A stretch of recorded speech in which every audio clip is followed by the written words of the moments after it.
नमस्कार मंडळी. पॉली हाऊसला पर्याय म्हणजेच शेडनेट. पॉली हाऊस बांधणीचा खर्च हा सर्वसामान्य शेतकऱ्यांना न परवडणारा आहे, पण शेडनेटचा खर्च सर्वसाधारण शेतकऱ्यांना सहजपणे पेलणारा आहे. शेडनेटसाठी काही लागणाऱ्या बाबी शेतकऱ्याकडे उपलब्ध असतील तर खर्च आणखी कमी येतो. सुरुवातीला शेडनेटमध्ये फुलं घेतली जायची, पण अलीकडे भाजीपाला, फळभाज्या, ढोबळी मिरची अशी उत्पादनं घेतली जातात. शेडनेट हाऊसमधली शेती म्हणजे वातावरणातील उष्णतेचं प्रमाण कमी करून पिकांना अनुकूल असं वातावरण कृत्रिमरित्या तयार करून केलेली शेती.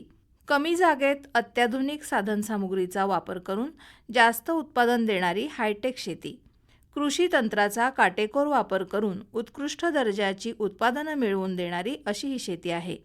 यामुळेच अलीकडे अशा प्रकारची शेती बरेच शेतकरी मित्र करत असतात.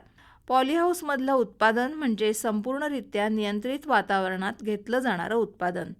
शेडनेटमधलं वातावरण हे 100% नियंत्रित नसलं तरी 50 ते 75% उष्णतामान कमी करता आल्यामुळे, शिवाय सूर्यप्रकाशातील अतिनील किरणांपासून शेडनेटमधील पिकांचं संरक्षण करता आल्यामुळे पिकांचं भरघोस आणि दर्जेदार उत्पादन मिळवता येतं.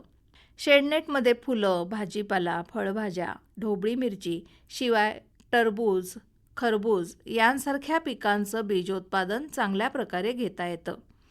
नेहमीपेक्षा 4 ते 5 पट अधिक उत्पादन देणारी अशी ही शेडनेट शेती. शेडनेट शेतीसाठी जागा कमी लागते. उत्पादित मालाचा दर्जा अधिक चांगला मिळतो. पाण्याचा काटकसरीने आणि योग्य प्रमाणात वापर केला जातो. सर्वसामान्य शेतकऱ्यांना परवडणारा असा हा खर्च आहे. तसंच कीड रोग नियंत्रणासाठी खर्च कमी येतो. जास्तीत जास्त उत्पादन काढता येतं. बिगर हंगामी पिकं घेता येतात. कमी कुशल मजूर लागतात. खर्चाच्या मानाने अधिक उत्पादन आणि नफाही मिळतो. शेडनेटमुळे कमी क्षेत्रात जास्त उत्पादन घेण्याची क्षमता निर्माण झाली आहे. काटेकोर पद्धतीच्या शेतीचं तंत्र शेतकऱ्यांना शेडनेटमुळे समजलेलं आहे. यामध्ये आधुनिक तंत्रज्ञानाचा वापर जसं फर्टिगेशन, प्लॅस्टिक आच्छादन, ठिबक सिंचन, इन्सेक्ट नेट, उत्पादनाचं नवीन तंत्रज्ञान यांचा अवलंब होऊ लागल्यामुळे साधनसामग्रीत आणि खर्चातही बचत होते. रासायनिक खतांच्या मात्रेचा वापर 30 ते 35% कमी होतो. बाजाराभिमुख उत्पादनं काढणं शक्य होतं. कीड रोग नियंत्रणावरील खर्च कमी करता येतो. बिगर हंगामी पिकं घेता येतात. त्यामुळे आर्थिक फायदा जास्त होतो. 30, 50, 70 आणि 90% अशा विविध तीव्रतेच्या शेडनेटची जाळी एकाड एक बसवली जातात. त्यामुळे प्रकाशाची तीव्रता, सावली यांचा मेळ बसतो. पीक वाढीला अनुकूल वातावरण तयार होतं.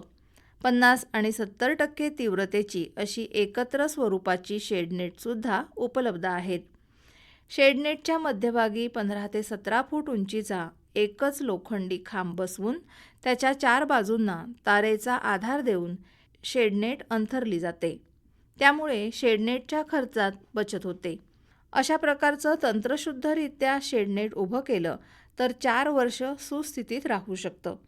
मात्र प्रत्येक पिकानंतर जमीन तयार करणं, आच्छादनाचा खर्च करणं आवश्यक आहे. मंडळी, अशा प्रकारे कमी खर्चात करता येण्यासारख्या अशा शेडनेट तंत्रज्ञानाचा वापर करून आपणही आपल्या शेतामध्ये चांगल्या प्रकारे उत्पादन घेऊ शकतो. नमस्कार.